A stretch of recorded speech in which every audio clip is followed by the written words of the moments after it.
Hello and welcome back to our study of Peninei Halacha, the teachings of Rabbi Eliezer Melamed, Shlita. Here we are, Erev Shabbos Kodesh, and we all go into this coming Shabbos with very, very heavy hearts. After the events of yesterday, revolving around the hostages that were sent home and the cruelty involved therein, and we continue to struggle, and we continue to grieve, and we continue to be angry, and all these valid feelings. But let's continue davening for Chaylei Tzvagan Yisrael, for Shalom L'chol Petzuei Yisrael, and the safe return of all of our hostages. And we're going to keep doing what we can. And learning Torah is a big part of that. We dedicate our learning to Nishmat, Sarah and Daniel Shimon, and Avdaron V'Sheli Hashem Yakum Demo. Next chapter, Him Omei B'Tefillah Mitztaref L'Minyan. Ein tzorich shekol hasor yuchel yishtatef b'pol b'amiras hadvarim shebekidusha. So there's no direct need to have every single one of the 10 in the minyan exactly saying the Dvarim Shebekidusha.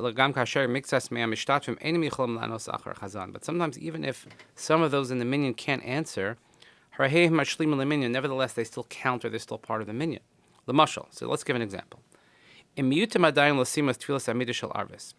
say we're davening Marav, and some people are still davening the Shemona Esrei of Marav.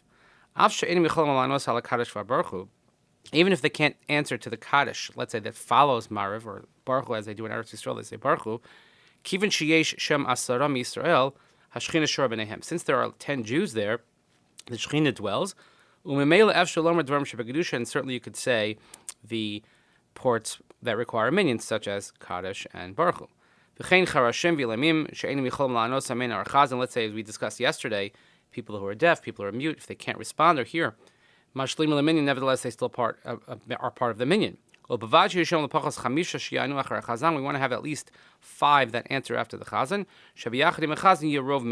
So that together with the chazan they have a majority of the minyan answering. So people always ask, how do you know when to let the chazan start Shemona Esrei or to start Kaddish? So the rule for Marav, at least we're discussing Marav right now, is that if we have a rove answering, if we have at least 6 people that can answer, then we are able to proceed even if other people are still davening. Let's say we only have a minyan mitzumtzum, we only have 10 exactly.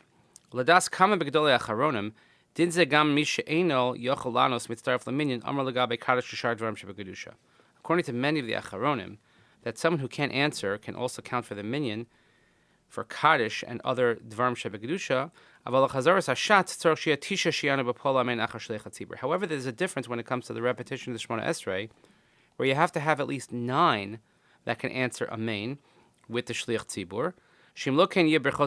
Because if you don't have 9, then you have a Bracha Levatala. Again, it's 9 including the Chazan, which gives you the minyan.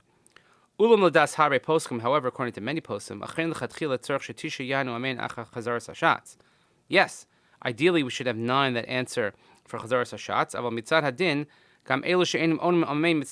But technically, according to the law, even those that are not answering Amen also count for the minyan. And therefore, the Shliach Tzibur can begin the repetition even if there are not 9 who have finished Shemona Esrei of their own.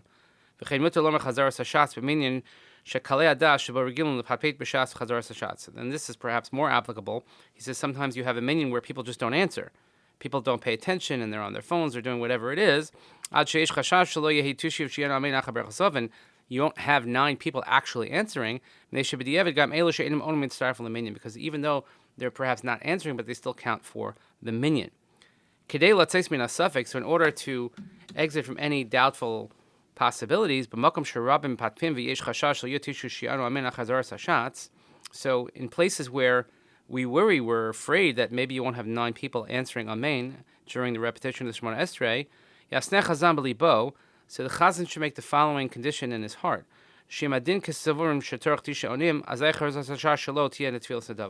That if indeed we have to have 9 people answering, and if we don't have 9 people answering, you're not Yotzei. So the Chazan should say, this will be what's called a Tefillas Nedava. And since you're allowed to do, let's call it a makeup, then it certainly won't be a bracha levatala. So I'll tell you just, people always ask me as well, what is our rule of thumb? So we wait for 9 people to begin the repetition of the Shemona Esrei at Shachris and at Mincha as well. However, if, let's say, there is a very small minyan, let's say there's only 10, 11, or 12, then we will wait for less. So ideally we'll have more than that, but again, the important part is not only to have the people, but to have the people answering as well. And with that, we hope that Hashem will answer all of our tefillas as we work collectively kind of through this variety of emotions that we're feeling, and anger and grief and just confusion. But in the meantime, wishing everybody a restful, peaceful Shabbos, one of consolation, one of community. Please continue davening for Chaylei Tzva Gana Yisrael, for Shalom Chalbat Tzva Yisrael, safe return of our hostages. Again, wishing you all Shabbat Shalom. We'll see you here next week.